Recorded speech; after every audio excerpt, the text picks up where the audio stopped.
Hello, Andrew. It is finally nice to meet you.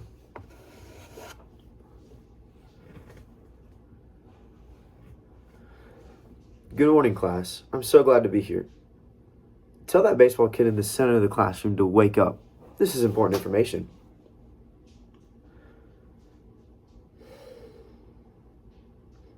Ah, very well. I'm Randall Jarrell, poet, soldier, and for a time, accidental spokesman for the young men the world forgets. I was born in Tennessee in 1914.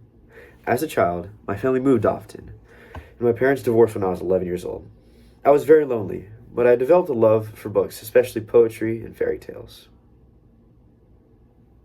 Yes, I attended Vanderbilt University. There I studied poetry under some of the most sophisticated poets I've ever taught.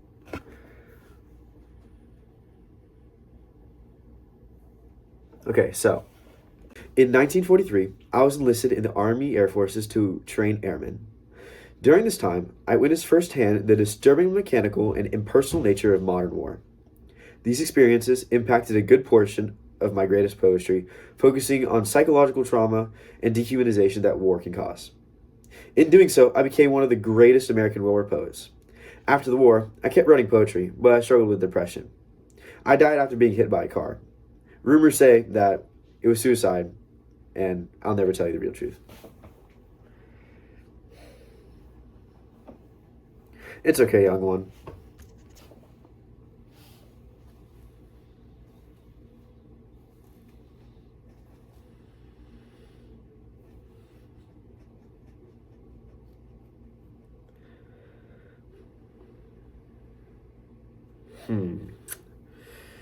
You can't fight in a war and come back the same.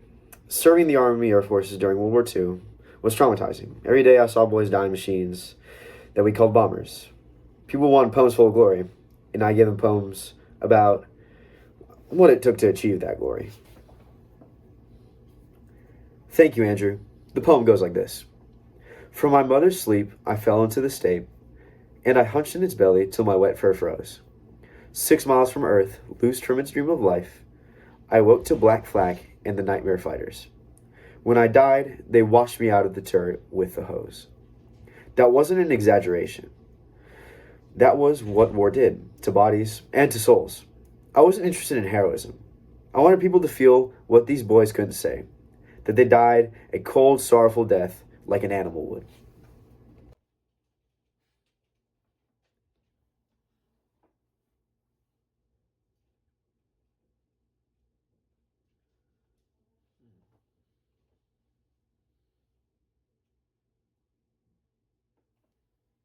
As you all know, after the war, I kept writing, but the world didn't stop being painful.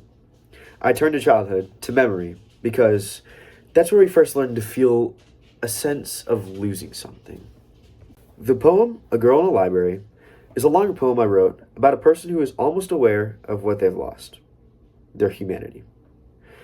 A girl becomes a kind of muse or emblem of innocence and vulnerability, surrounded by overwhelming weight of cultural and intellectual legacy contained by the library. That ache, that unspoken grief of loss, that's what I was chasing.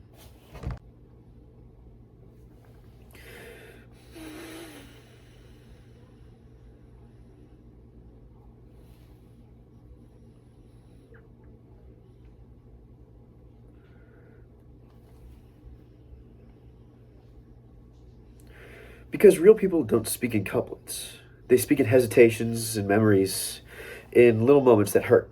For example, let me show my poem. Wait, Andrew, do you remember this poem? Of course you don't. It's the one you used to embarrass yourself in front of Miss Williams and the entire class. I had a front row seat watching from heaven. Anyway, this is called A Camp in the Prussian Forest, and it is a poem about a concentration camp through the perspective of a German soldier. The poem is organized in stanzas and lines, but if you read it like it was intended to, it sounds more like a story than a poem with a meter. I wrote it this way to imitate how a German soldier would describe his experiences. Poetry shouldn't be a puzzle. It should be more of a voice. In a similar way, I structured a different poem titled Next Day to imitate how a woman reflecting her own mortality would express herself. Overall, I wanted my readers to feel seen. I wanted them to say, yes, that's exactly how I feel. Not because I told them what to feel, but because I gave them their own voice back. To do this, I found the most effective way was to write in a unique flow similar to that of everyday speech.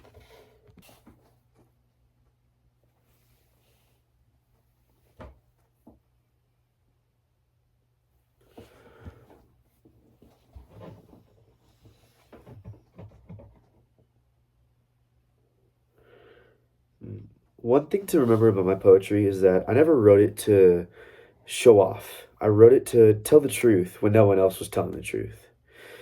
If you remember me for anything, remember me for this. I tried to speak for the quiet ones, the forgotten ones, and the ones who weren't brave or beautiful, but were real.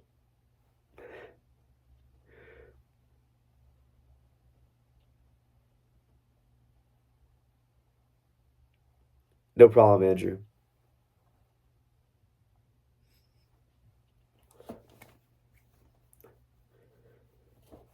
Bye, class. Thanks for listening.